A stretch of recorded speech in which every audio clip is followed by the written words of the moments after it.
10 kilometre लांब हे कालभैरव देवाला दारू लागतं ना, ती दारू आणायला उभी आहेत. स्टेशन स्टेशन चलो, 40 40 40 40 40 स्टेशन, चलो स्टेशन 40. तुमचं स्वागत आहे आपल्या ब्लॉगमध्ये. आणि आता आम्ही लई दिवसांची ब्लॉग बनवतो आणि जरासा सध्या बिझी शेड्यूल होता म्हणून ब्लॉग नव्हते येत. आता येईल ब्लॉग. आता आम्ही चाललोय उज्जैनला आणि सीन झालाय आमच्यावर लई मोठा.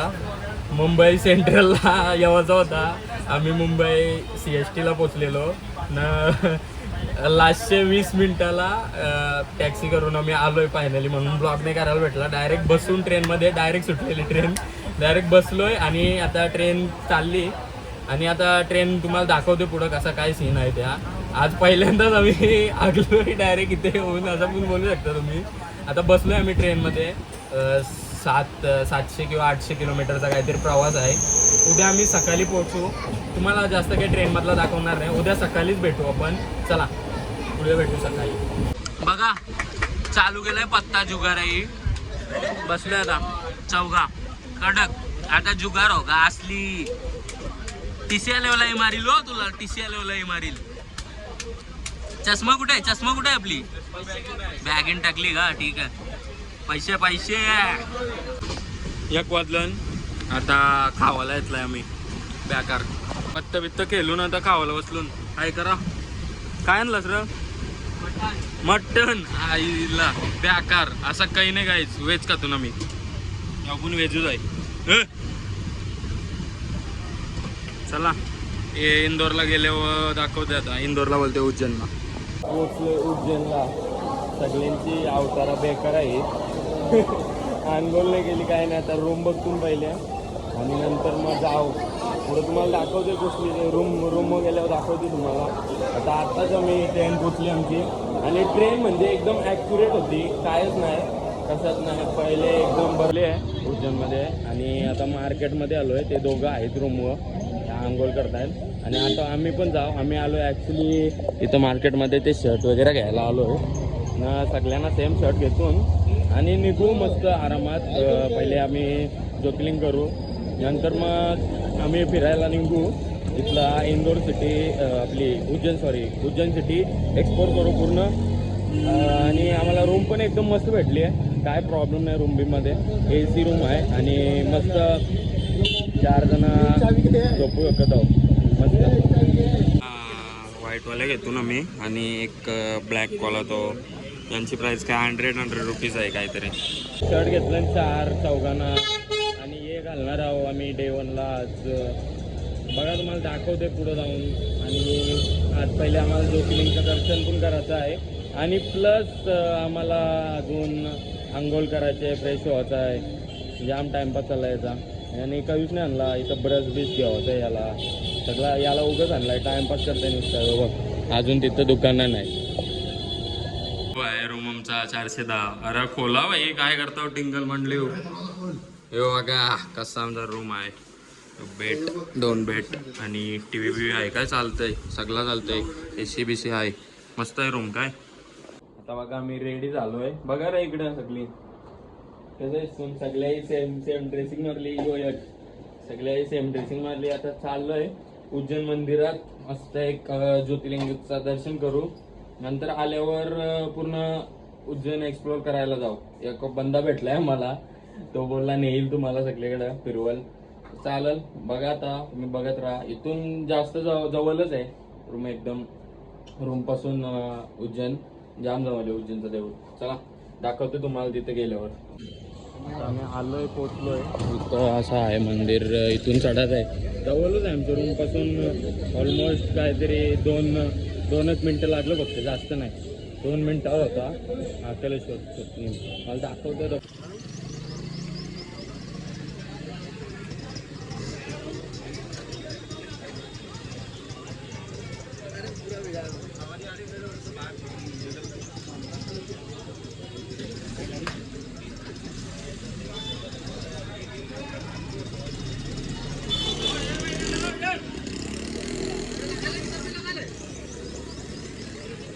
आम्ही टिकली लावली आहे महाकाल आता चाललो आहे उज्जैन महाकालेश्वर ज्योतिर्लिंगच्या बाहेर होतो मी आता. आणि लाईन खूप मोठी आहे वाटतं. लाईन म्हणजे इथला रूटच खूप मोठा आहे.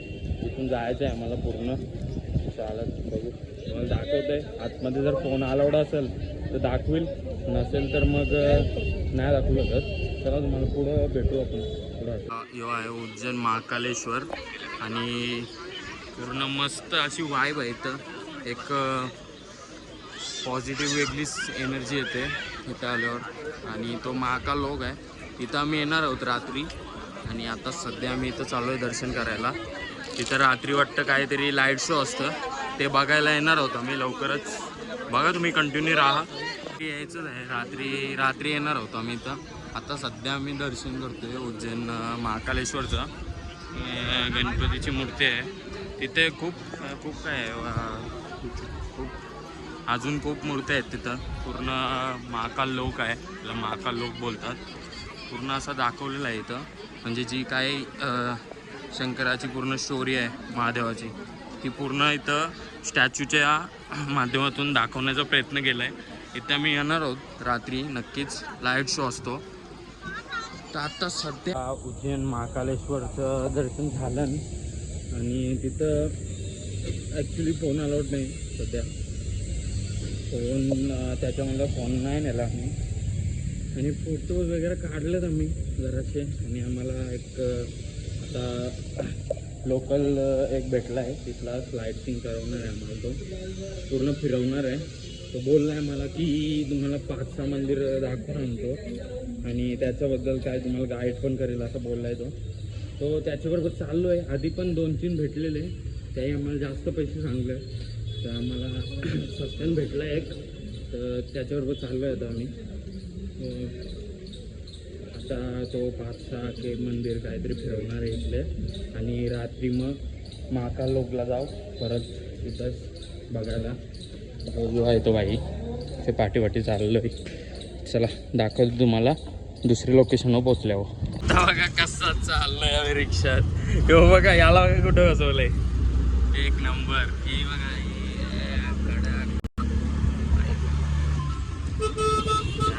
मजा येते जाम रे. रिक्षानी जाम मजा येते आम्हाला. आता आम्ही उज्जैनची एक डिश ट्राय करतोय. ते बनवून देतात आम्हाला. हे आजोबा आहेत ते बनवून देतात. हे क्या आप कहाँ से हो? मुंबई से. मुंबई वाले। हाँ। अभी आपने बापला नहीं खाया कभी? नहीं खाया. ये हाँ. राधा माधव का बापला है। अच्छा. ठीक है? हाँ. अब आपको बना के खिला। हाँ. क्या डालना है? ये बापला है। हाँ. इसके अंदर ये मीठा नीम की चटनी, पुदीना, धनिया। अच्छा. ठीक है? हाँ. ये चटनी ये डाल दिया। हाँ. ये है लहसुन वाला। लहसुन वाला तड़का चटनी। तड़का. हाँ, ये भी डाल दिया अपन। उसके बाद इसमें अपन ने कड़ी भी डाल दिया। कड़ी. ठीक है जी? ओके. कड़ी डाल के इसमें अपन ने दाल भी डाल दिया। ये उज्जैन का फेमस डिश है क्या? फेमस है यहाँ का। अच्छा. राधा माधव का फेमस है। राधा माधव का फेमस. बाद में क्या नींबू. और इसके अंदर बाद में नींबू। अच्छा, नींबू. टेस्ट लीजिए, आनंद लीजिए बापले का।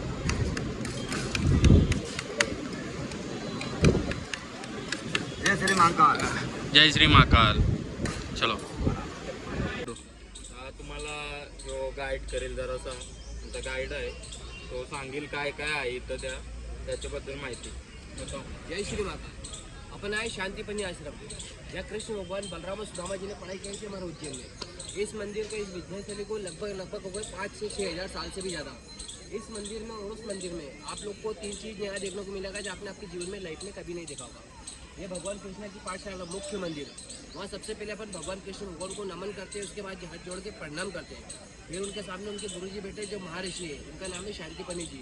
वहाँ पर आपको हाथ जोड़ के शीश झुका के मन ही मन में मिन्नत करना पड़ती है. क्या मिन्नत करना पड़ती है मैं आप लोग को बताने जा रहा हूँ. कि हे कृष्ण भगवान के गुरुजी, जो आपने कृष्ण भगवान बलराम और सुदामा जी को अच्छे ज्ञान दिए, अच्छी बुद्धि दी, अच्छे संस्कार दिए, वही ज्ञान बुद्धि संस्कार मुझ में देना, मेरी बहन के बच्चे में देना, भाई के बच्चे में देना, और अगर आपके बच्चे हो तो आपके बच्चे में देना. क्या है कि कृष्ण भगवान के गुरुजी ने यहीं पर ही कृष्ण भगवान को पढ़ाया था, लिखाया था. यहीं पर कृष्ण भगवान ने 64 दिन में 64 तरह 14 विद्या प्राप्त कर दी. उसके बाद जैसे मुख्य मंदिर में जब अपन बाहर निकलते हैं तो अपने को कुंडेश्वर महादेव मंदिर देखने को मिलता है. जैसे कि हमारे उज्जैन में 84 महादेव है अलग अलग स्थान पर. इनका नंबर यहाँ पर आता है 40वां पे. अब इस मंदिर में अपने को 2 रहस्य वाली चीज़ देखने को मिलती है जो अपने पूरे भारत में विश्व में कहीं भी नहीं देखा होगा. जब कृष्ण भगवान बलराम और सुदामा जी पढ़ाई करने आए थे ना, तो भोलेनाथ जी प्रकट हुए थे। वहाँ देखने आए थे कृष्ण भगवान बलराम सुदामा जी पढ़ाई कर रहे कि नहीं कर रहे। देखा कि हाँ कर रहेंगे, तो आसमान में जितने भी देवी देवता है वो सारे खड़े हो गए। वो सारे खड़े होकर इनके ऊपर पुष्पमाला बरसाई। इसी प्रकार पूरे भारत में, पूरे वर्ल्ड में पहला मंदिर आपको ऐसा देखने को मिलेगा जो आपने आपके जीवन में लाइफ में कभी नहीं देखा होगा। अभी तक आप लोगों ने हजारों शिवलिंग के दर्शन करोगे, मगर हर नंदी को आप लोगों ने बैठा देखा होगा। यह वर्ल्ड का पहला मात्र मंदिर है जहाँ नंदी जी खड़े होंगे। अच्छा। जब सारे देवी देवता खड़े हो गए थे, इसी के कारण शिव जी भी खड़े हुए थे और इसी कारण नंदी जी भी खड़े हैं। क्योंकि शिव जी खड़े तो स्वयं सी बात है कि उनकी सवारी नंदी जी भी खड़ी है। और इधर ही हमारे उज्जैन में हरिहर का मिलन भी हुआ था। जब सारे देवी देवता खड़े होते हैं कृष्ण भगवान से मिलने के लिए, उनको देखने के लिए कृष्ण भगवान के मतलब महाकालेश्वर आए थे, तभी इसके कारण इसको हरिहर मिलन का नाम भी दिया गया हमारा। तीसरा मंदिर है वो सर्वेश्वर महादेव मंदिर, जो कृष्ण भगवान के गुरु जी ने एक बेल पत्र की तपस्या से इनको उत्पन्न किया है। जैसे अपन हर शिव जी को गले में सांप पहनाते हैं, सोने चांदी हीरे मोती लोहे तांबे का, हमारे उज्जैन में 2 शिवलिंग ऐसे होंगे, इनको कभी नाग देवता नहीं पिनाते हैं। एक है बाबा महाकालेश्वर, जिनके गले में कभी नाग देवता नहीं पिनाते। क्यों नहीं पिनाते? क्योंकि वो स्वयंभू है, स्वयंभू शिवलिंग।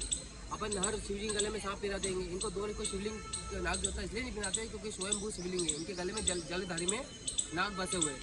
महाकालेश्वर के गले में चांदी के सांप बसे हुए हैं और इनके गले में पत्थर के बने। ये मंदिर 6700 साल पुराना मंदिर है। और चौथी चीज़ है वो गोमती कुंड। तो आपको गोमती कुंड के दर्शन वहीं चल के कराऊंगा मैं, और वहीं चल के उसकी गाइड करूँगा मैं। आ जाइए। चांगल्याप्रमाणे त्याने आम्हाला जरासं गाईड केलं आहे या जागेबद्दल की तर 3 ते 4 देऊळ आहेत आणि पूर्ण अशी त्यांनी स्टोरी सांगितली हिंदीमध्ये. एकदमच असा हिस्टोरिकल आहे आणि तो अजूनही आम्ही खूप साऱ्या जागा फिरणार आहोत. तो जरा हिंदीमध्ये सांगतोय म्हणून जरा समजून घ्या. तर काय तो हिंदीत बोलतोय. आणि इथं अजून एक आहे लोकेशन, इसको क्या बोलते हैं? इसे बोलते हैं गोमती कुंड। गोमती कुंड। यहीं पर अच्छा कृष्ण भगवान के गुरुजी कृष्ण भगवान बलराम और सुदामा जी नहाया करते थे। अच्छा। मगर उनसे पहले उनके गुरुजी कहाँ जाया करते थे नहाने के लिए? वृंदावन गोमती नदी। अच्छा तो कृष्ण भगवान को पढ़ने लिखने में बहुत दिक्कत आती थी। तो कृष्ण भगवान ने बोला, हे प्रभु आप इतनी दूर जाते हो नहाने के लिए, हमें पढ़ाई लिखाई करने में बहुत दिक्कत आती है, क्यों नहीं गोमती नदी का पानी यहाँ पर लेकर आ जाए, फिर आप हमें पढ़ाओगे लिखाओगे। कृष्ण भगवान के गुरुजी ने बोला वो कैसे?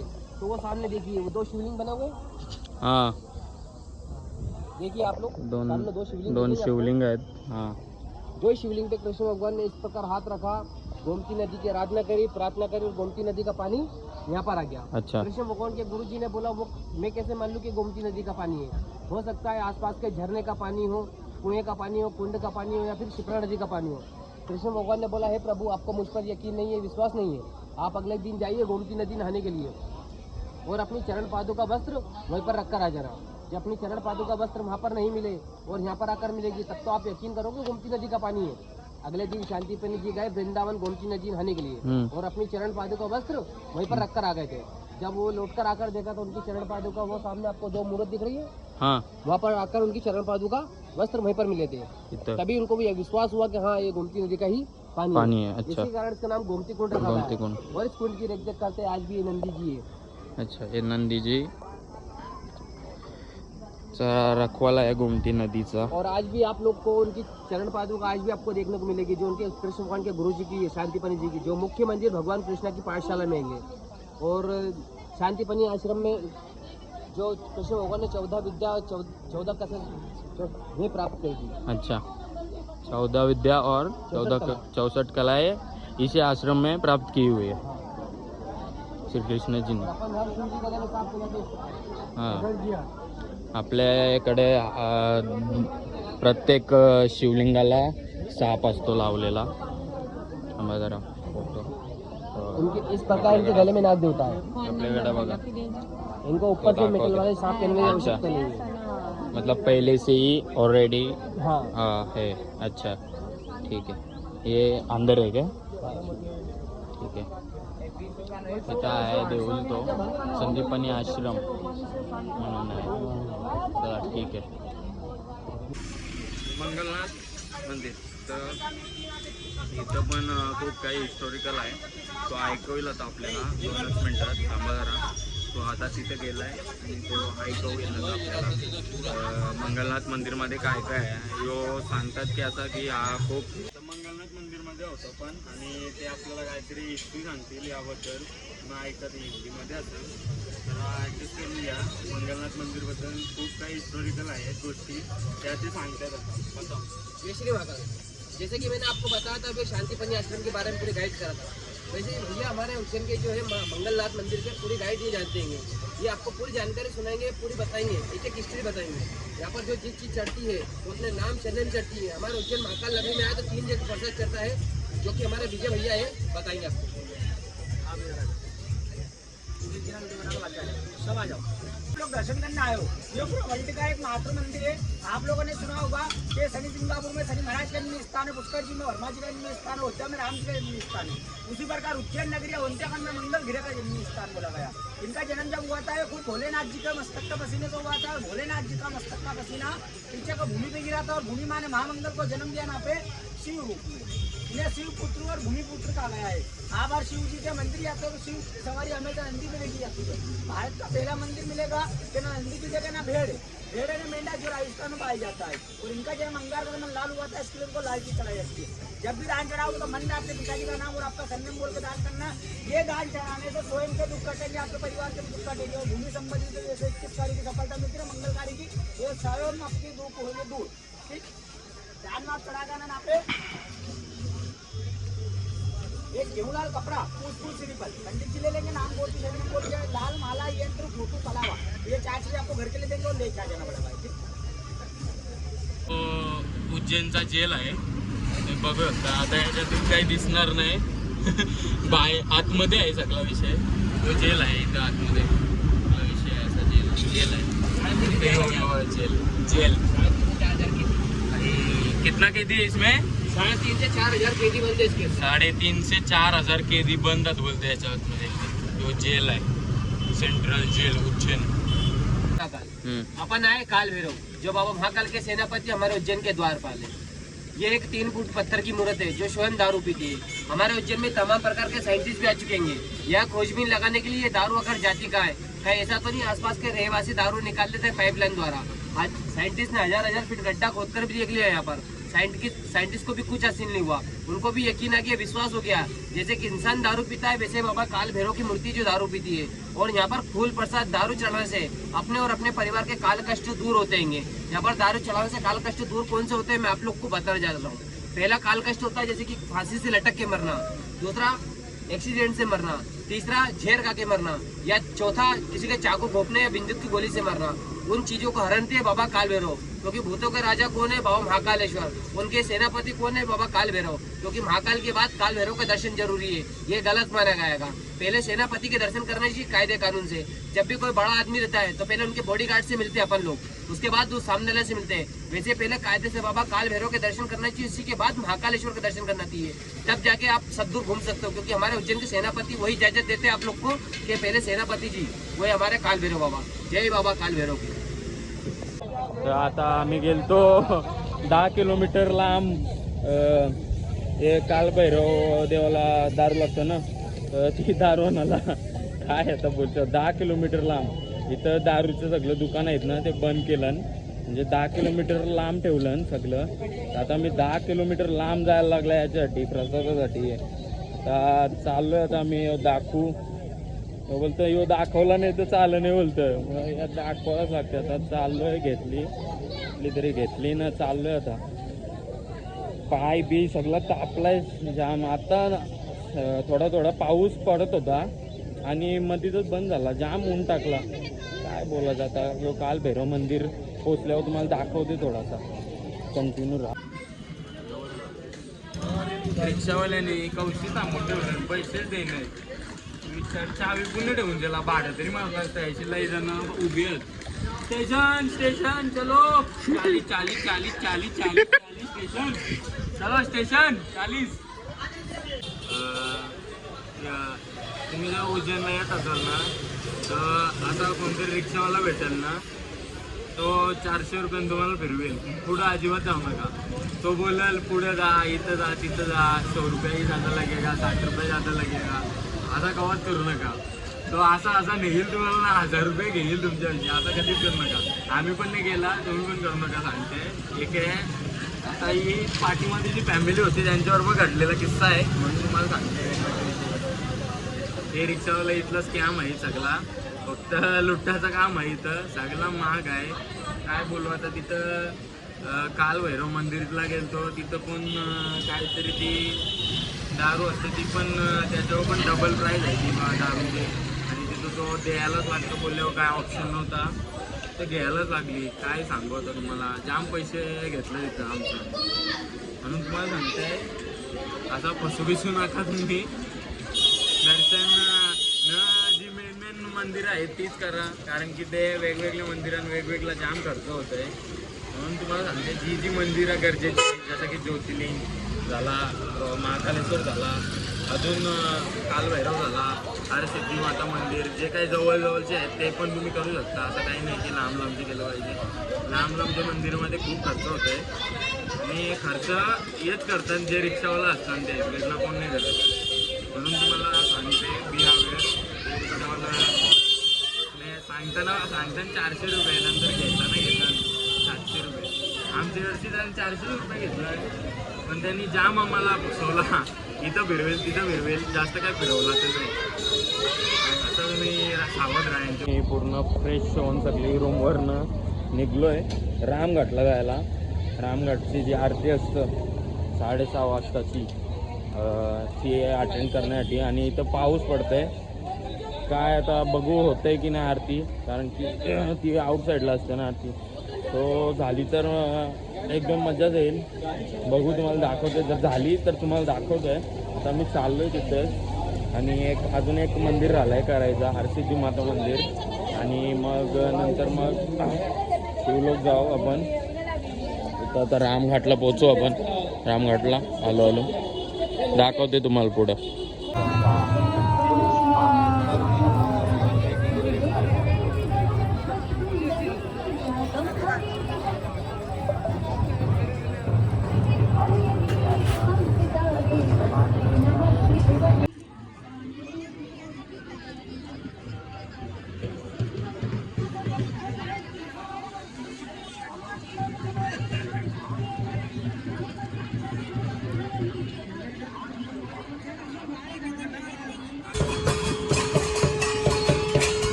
माता मंदिरमध्ये होतो. जास्त काही शूट करायला नाही भेटला, इथूनच थोडाफार दाखवतोय. आता आम्ही आलोय उज्जैन महाकालेश्वर ज्योतिर्लिंग काय बघायला आलोय. महाकाल लोक, तिथे लाईट शो असतं, त्यासाठी आम्ही आलोय. जे काय लाईट शो आहे तो तुम्हाला दाखवतोय इथं पुढे जाऊन. थांबा. शंकर महादेवांची मूर्ती आहे खूप, आणि पुढं पण आहे खूप सारा. दाखवते आलो आलो आलो आलो एकदम असा दाखवतोय. मस्त अशी पॉझिटिव्ह वाईब आहे इथं. लाईट शो आहे मस्त. अजून एक आहे मूर्ती राहिले, ती त्या साईडने जायला लागते. तिथं तर नाही जाऊ शकत आम्ही आता. इथं मस्त असा व्ह्यू आहे. आता आम्ही जातोय डायरेक्ट रूमवर, खातोय आणि भेटू आपण खाल्यावर. लास्ट स्टॅच्यू इथला. आणि आता आम्ही निघतोय, मस्त जातो रूमवर. आहे पूर्ण एक ज्योतिर्लिंग आहे, पूर्ण खूप मोठा आहे एरिया, जाम मोठा एरिया आहे. इथून एंट्री आहे महाकालेश्वर ज्योतिर्लिंगची. आणि खूप पुढे जायला लागते. फोन वगैरे काय हल्ली अलाउड करत नाही, पहिले होता अलाउड. तरी आम्ही नेलेला फोन, पण काढला नाही, बॅगमध्ये होता की म्हणून काय दाखवता आला नाही आम्हाला जास्त. ओके चला, आम्ही भेटतोय आता तुम्हाला तिथे हॉटेलला गेल्यावर. आम्ही आज उज्जैन एक्सप्लोर केला, तुम्ही बघला असाल. आम्हाला काही माहीत नव्हता डिटेल उज्जैनबद्दल, तरी आम्ही आलो, सक्सेसफुल झाला फायनली. थोडंसं जास्त पैसे लागलं पण जाऊन दे, झाला फायनली सक्सेसफुल उज्जैन. तुम्हाला जर आवडला असेल नक्की लाईक सबस्क्राईब करा, शेअर करा विसरू नका. लई दिवसानंतर ब्लॉग आलाय, ठीक आहे. आता येत राहतील ब्लॉग, थोडा बिझी शेड्यूल होता म्हणून ब्लॉग्स नव्हते येत. चला, टेक केअर, बाय.